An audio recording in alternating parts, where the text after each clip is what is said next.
अस्सलाम वालेकुम। आज की इस वीडियो में मैं आपको वेलकम करता हूँ। हम लोग आज की इस वीडियो में पढ़ेंगे क्रिटिकल सेक्शन प्रॉब्लम को, और पहले हम प्रॉब्लम को देखेंगे और उसके बाद उसके सलूशन की तरफ मूव करेंगे। तो मैं सबसे पहले आपको इसकी प्रॉब्लम दिखा देता हूँ। हमने लास्ट लेक्चर में थ्रेड्स के बारे में पढ़ा था, ठीक है। अब हम थ्रेड्स को मल्टी थ्रेडिंग का पढ़ा था, अब हम उसी को ही कंटिन्यू कर रहे हैं इस लैब के अंदर। और इसके डिफरेंट हम जो भी प्रोग्राम है, प्रॉब्लम से स्टार्ट करेंगे, सॉल्यूशन की तरफ जाएंगे। और लास्ट लैब में थ्रेड के साथ मैंने आपको बताना था कि क्या कमांड लिखें, किस तरह से एग्जीक्यूट करना है प्रोग्राम को, तो वो भी मैं इसके अंदर आपको कवर करवा देता हूँ। तो आप ये देखें, मेरे पास ऊपर ऑब्जर्वेशन लिखी है। हमारे पास क्या है इस प्रोग्राम के अंदर? The shared variable count is incremented and डिक्रीमेंटेड for the same number of time using thread. The value of count should be the same. Run the given code, ठीक है। तो अब मेरे पास नीचे एक कोड है, उसको हम देख लेते हैं। इसमें एक आपने देखा, दो थ्रेड क्रिएट किए हैं। ये देखिए जो रेड कलर में है, इंक्रीमेंट डिक्रीमेंट, ठीक है। थ्रेड क्रिएट करना मैंने इसे पिछली वीडियो में आपको सिखा दिया था। तो इसके अंदर मैं इंक्रीमेंट के अंदर एक मैंने ऊपर काउंट का वेरिएबल बनाया है, जो कि काउंट इसमें भी शेयर्ड है और काउंट इसमें भी शेयर्ड है, ठीक है। एक जगह पे प्लस प्लस हो रहा है और एक जगह पे माइनस माइनस हो रहा है। तो अब देखें, इसमें काउंट इज इक्वल टू 3 है, ठीक है। अब अगर लॉजिकली सोचा जाए, मैं क्या करूँ, अगर 5 लाख दफ़ा मैंने इसको प्लस किया है और 5 लाख दफ़ा माइनस किया है, तो मेरे पास वापस 3 ही आना चाहिए ना, ठीक है। वैसे ही एक लॉजिकली पूछा जाए, सोचें अगर, लेकिन ये ऐसा नहीं है। ये हमारी एक प्रॉब्लम है, और वो प्रॉब्लम क्या है, इसके दरमियान स्विचिंग हो रही है। स्विचिंग किस तरह से हो रही है? लाइक अगर मैं ये प्रोग्राम को इंक्रीमेंट कर रहा था, ठीक है, मेरा एक दफ़ा इंक्रीमेंट हुआ, दूसरा थ्रेड चल पड़ा, उसकी बारी आ गई, और वो इस लूप के अंदर आके यहाँ से दोबारा से स्विच होके यहाँ पर आ गया। अब क्या हुआ, काउंट उसने चला दिया 5 लाख दफ़ा, और काउंट माइनस चला रेट से 10 दफ़ा, या मतलब 5 लाख दफ़ा का लूप तो लगा हुआ है। तो वो स्विच कर गया, इसको उसने मल्टीपल टाइम चला दिया, ये वैल्यू बहुत ज़्यादा एक्सीड हो गई, और काउंट माइनस माइनस, या तो इस ये भी केस हो सकता है कि वो माइनस माइनस इतना ज़्यादा चला दे कि वो नेगेटिव से ज़्यादा भी एक्सीड हो जाए, ठीक है। तो स्विचिंग का आपने अपने लेक्चर में पढ़ा होगा, ज़्यादा डिटेल में पढ़ा होगा। तो इंक्रीमेंट डिक्रीमेंट भी इसी तरह से जो थ्रेड हैं, और एक हमारे पास शेयर्ड वेरिएबल है। आइए इसको चला के देखते हैं, फिर आपका जो कॉन्सेप्ट है वो मज़ीद क्लियर हो जाएगा। कि तो मैंने एज इट इज़ ऐसे का ऐसे ही कोड लिख लिया, जो कि अभी हमने देखा है, ठीक है। तो अब मैं इसको अगर चला के देखूँ, तो आपने जब भी चलाते थे कोड gcc t1.c-o t1.out, इसके साथ -w और -w एरर यूज़ करते थे। जब भी थ्रेड आ जाए तो आपने यूज़ करना -e थ्रेड, या आप इसकी जगह -lp थ्रेड भी लिख सकते हैं, इट्स अप टू यू। तो मैं इसको एंटर करता हूँ .t1.out। तो मेरे पास उसने एक काउंट की वैल्यू भेजी है 382607। दोबारा इस प्रोग्राम को चलाता हूँ, अभी मुझे नेगेटिव में वैल्यू दे रहा है। अब फिर ये एक नेगेटिव में कोई बहुत बड़ी मेरे पास वैल्यू आ रही है। तो ये क्या है? ये एक प्रॉब्लम है।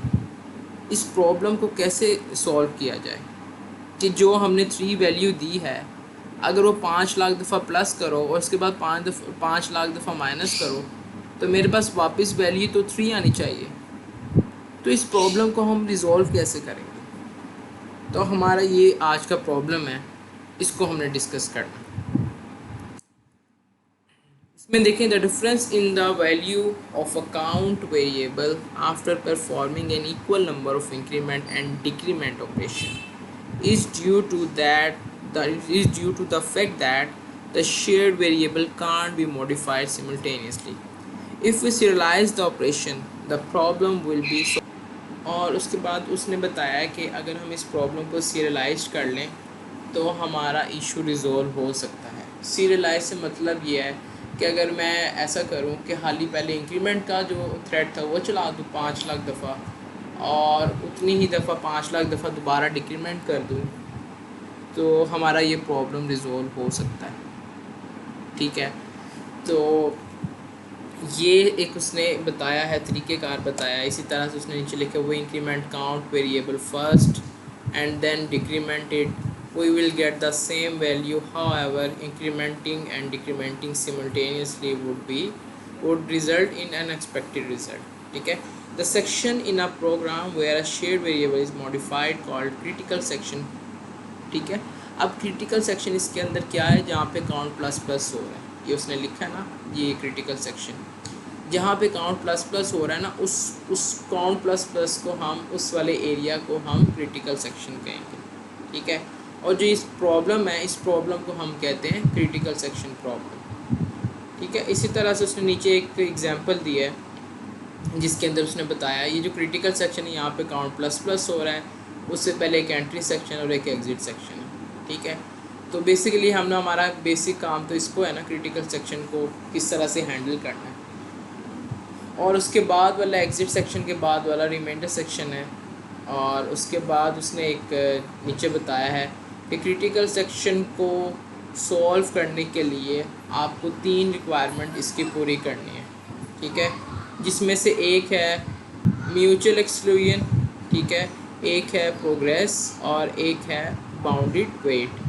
म्यूचुअल एक्सक्लूजन को आप पढ़ भी लें, मैं आपके साथ पढ़ भी लेता हूँ। If a process P is executing in its critical section, अगर एक प्रोसेस एग्जीक्यूट हो रहा है उसके क्रिटिकल सेक्शन में, then no other process can be executing in their critical section. ठीक है, तब कोई दूसरा प्रोसेस एग्जीक्यूट नहीं हो सकता उसके क्रिटिकल सेक्शन के अंदर।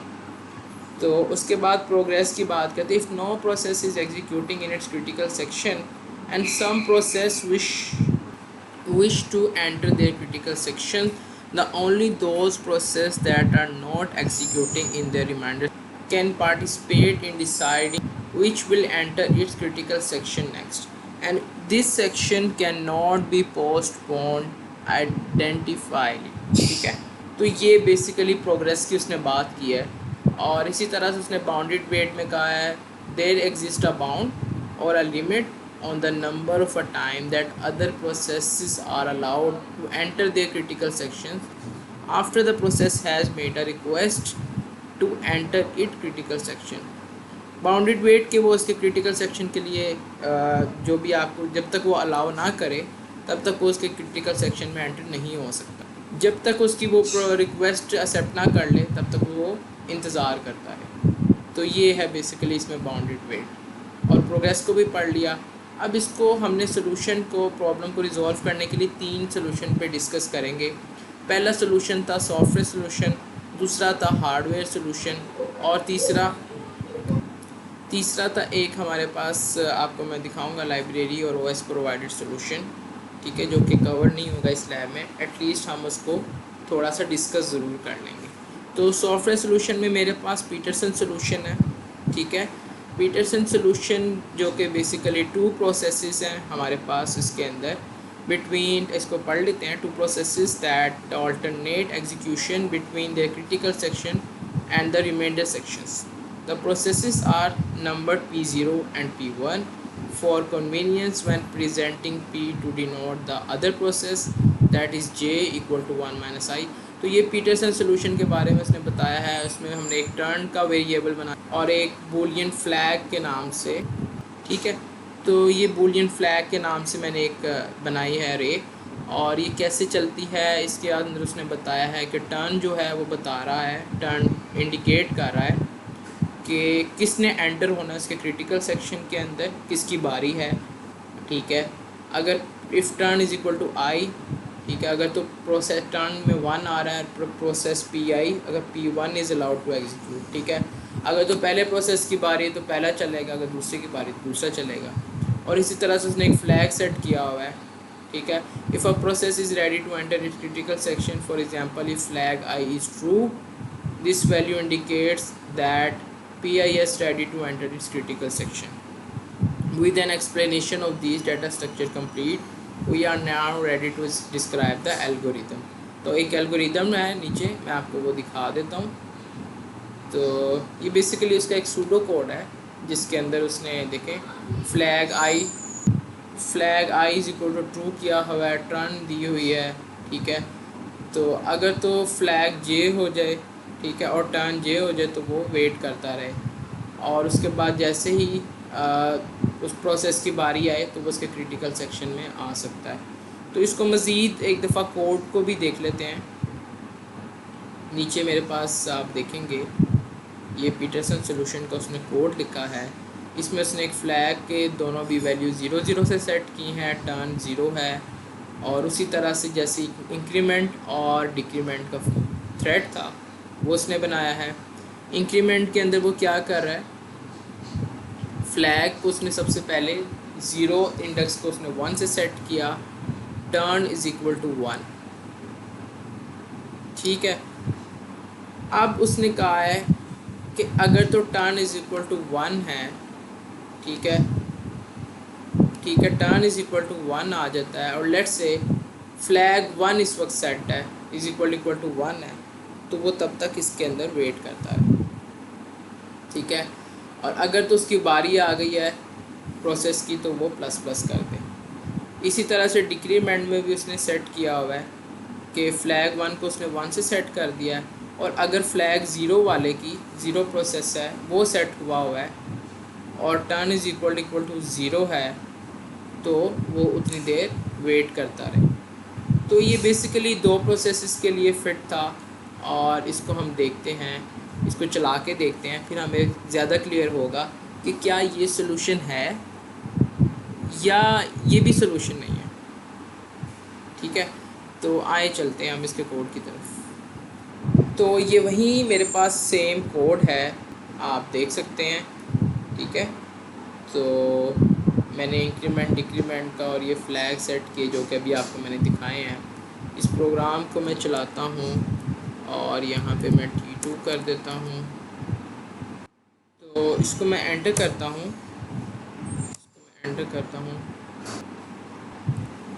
डॉट ./T2.out एंटर किया तो मेरा तो बिल्कुल ठीक चल रहा है। हमने 0 से 100 सेट किया था, वापस 100 आ गया, तो इसका मतलब मेरा ख्याल है कि ये ठीक है। इसको हम फिर चलाते हैं। ये क्या हुआ है, अब इसने मुझे आउटपुट क्यों नहीं दी? अभी तो ये बिल्कुल ठीक चल रहा था। आए, इसमें भी मसला है, ये भी ठीक नहीं है।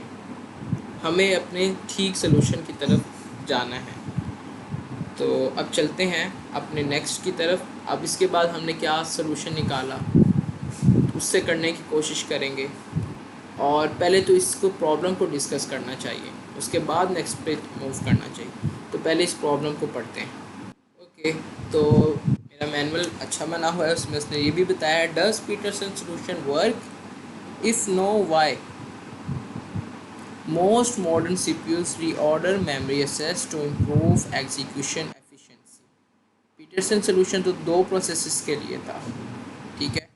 तो उसने अब आगे मॉडर्न CPUs की बात की है। तब तक ठीक चलता रहा जब तक हमारे पास दो प्रोसेसेस थे। Such a processors invariably give some way to force ordering in a stream of memory access, typically through a memory barrier instruction. Implementation of a Peterson and related algorithm on a processors that reorder memory access generally require the use of such operations to work correctly to weak sequential operation from happening in an incorrect order, ठीक है। Note that reordering of a memory access can happen even on a processes that don't reorder instruction. तो वो 2 process से ठीक चलता रहा। उसके बाद जब मॉडर्न सीपीयूज़ आए, उनमें रीऑर्डरिंग की बात उसने की है, और जब उनमें जिसने इम्प्लीमेंट करने की कोशिश की, तो हमारा फिर से वो मसला दोबारा से आना शुरू हो गया। कुछ हद तक ठीक भी चला, लेकिन हम लोग अभी भी अपने एग्जैक्ट सोल्यूशन की तरफ नहीं गए जो कि हमें चाहिए था।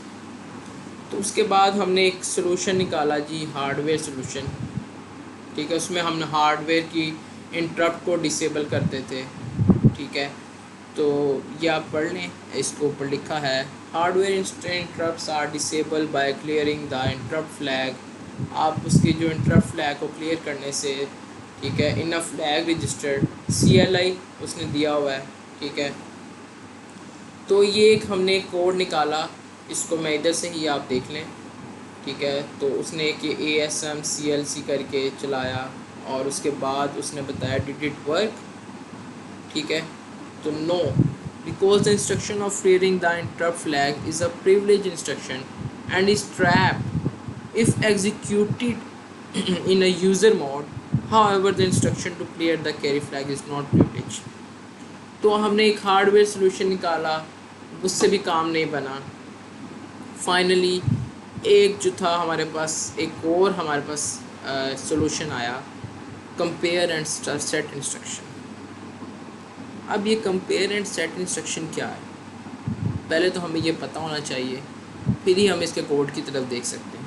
Many modern computer system provides special hardware instruction that allow us either to set test and modify the contents of a word, or to swap the contents of two words automatically. That is one, ठीक है, one uninterruptible unit. We can use these special instruction to solve the critical section problem in a relatively simple manner. वो कह रहा है कि हम compare and set से इस प्रॉब्लम को सॉल्व कर सकते हैं। उसने ये बताया, CMPXCHG is an instruction that was introduced in Intel 486 microprocessor for the first time to cater the critical section problem. It is used with the low prefix for atomic execution. The following figure show in operation. ये क्या करता है, उस critical section को उतनी देर के लिए lock कर देता है कि उस दौरान कोई दूसरा प्रोसेसर उसके अंदर दाखिल ना हो सके। अब उसके हम सोल्यूशन की तरफ चलते हैं, उसने कैसे काम किया है। ये भी हार्डवेयर का सोल्यूशन है, compare and set hardware solution. उसने लिखा लॉन्ग कंपेयर एंड सेट, इसका एक ये फंक्शन है, और उसके अंदर उसने पता नहीं कोई क्या लिखा हुआ है, 64 बिट कंपाइलर के साथ ये लिखा है, कुछ कमांड लिखे, इसको आपको याद करने की जरूरत, आप इसको एज्यूम करें एज अ लॉक यूज़ करें। ठीक है, ये असेंबली का उसने कोई कोड लिखा हुआ है। इस पूरे को आप ये सोचें, ये एक लॉक है, आपने एक रूम में जाना है और उस रूम को आपने जाते वक्त लॉक कर लेना, और जब आपने रूम से बाहर निकलना है जाते हुए उसको अनलॉक कर लें। उसके बाद सेकंड बंदा आए, वो रूम को अंदर आते साथ ही लॉक कर लें, और वो बाहर मूव करे तो उसको अनलॉक करता हुआ चला जाए। ठीक है, तो आप इसकी एग्जांपल से सोच लें, या लेट से आप एक स्टूडेंट है और वो किसी अपने उसकी एवेलुएशन है उसके लिए जाता है। वो जैसे ही अपनी एवेलुएशन हो जाती है उसके बाद वो टिक करके बाहर आ जाता है। ठीक है, इसी तरह से नेक्स्ट आता है, थर्ड आता है student, and up to so on. ठीक है, तो इसी तरह से मैं आपको एक सिंपल एग्जांपल देने की कोशिश कर रहा हूँ, शायद आपको समझ आ जाए। तो अच्छा, तो इसमें उसने क्या किया, critical section problem, critical section के अंदर काउंट प्लस प्लस से पहले उसने इसको वाइल के अंदर कंपेयर एंड सेट की कॉल करवा दी। इतनी देर के लिए उसने इसको लॉक कर दिया। ठीक है, यहाँ पे उसने फ्लैग सेट किया हुआ है। ठीक है, और जैसे क्रिटिकल सेक्शन से बाहर गया उसने फ्लैग को दोबारा से ज़ीरो कर दिया। ठीक है, तो इस दौरान के अंदर काउंट प्लस प्लस करेगा और यहाँ पे काउंट माइनस माइनस करेगा। उसके साथ उसने ये इस दौरान लॉक कर दिया क्रिटिकल सेक्शन को, और अपने जैसे उसने डिक्रीमेंट कर लिया उसके बाद उसको वो फ्री करता चला गया। ठीक है, तो अब हम इसको रन करके भी देखते हैं क्या ये ठीक चलता है। तो मैं इस टास्क को चलाता हूँ।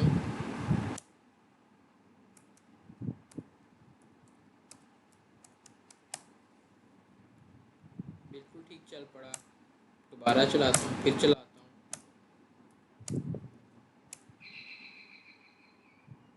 तो मैंने मल्टीपल टाइम चलाया, आपने देखा ये बिल्कुल ठीक चल रहा है। तो फाइनली हम लोग अपने एक कंपेयर एंड सेट के सोल्यूशन की तरफ आ गए। फर्दर हम आगे देखेंगे वेट और सिग्नल के बारे में, वो कैसे काम करते हैं और उनकी क्या वर्किंग है, उसको हम देखेंगे फर्दर इंशाल्लाह नेक्स्ट लैब के लिए। अभी तक के लिए इतना ही है।